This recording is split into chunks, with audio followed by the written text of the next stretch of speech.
শহরের ৫ তরুণ তরুণীর গল্প নিয়ে এক যুগ আগে সবকিছু পেছন ফেলে নামের সিনেমা নির্মাণ শুরু করেন নির্মাতা রাজিবুল হোসেন। এই সিনেমায় অতিথি চরিত্রে অভিনয় করেছিলেন ক্রিকেটার সাকিব আল হাসান। কক্সবাজারের শুটিংয়ে অংশ নিয়েছিলেন তিনি, কিন্তু পরবর্তীতে সাকিব সিনেমায় অভিনয় করার বিষয়টি অস্বীকার করেন বলে অভিযোগ করেছেন নির্মাতা রাজিবুল হোসেন। গণমাধ্যমে তিনি বলেন, টানা ৩ দিন সাকিবের শুটিং করার কথা ছিল। ৩ দিনে সাকিব তার শুটিং শেষও করেন। পরে পত্রিকায় সংবাদ প্রকাশ হলে শুটিং করার বিষয়টি অস্বীকার করেন সাকিব।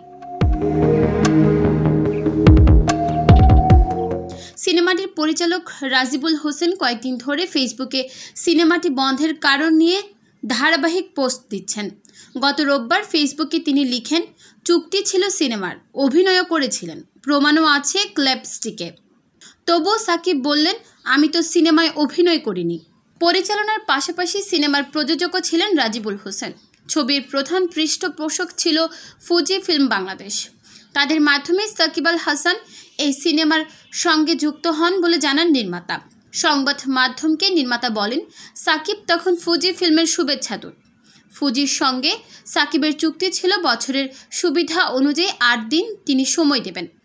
সিনেমা নিয়ে আলোচনার এক পর্যায়ে ফুজি ফিল্মস জানায়, সিনেমার জন্য নির্দিষ্ট পরিমাণ অর্থ দেবে তারা, সেই সঙ্গে সাকিব আল হাসান অভিনয় করবেন সিনেমায়। সেই মোতাবেক সাকিবের সঙ্গে মিটিং করি। সব কিছু ঠিকঠাক চলছিল।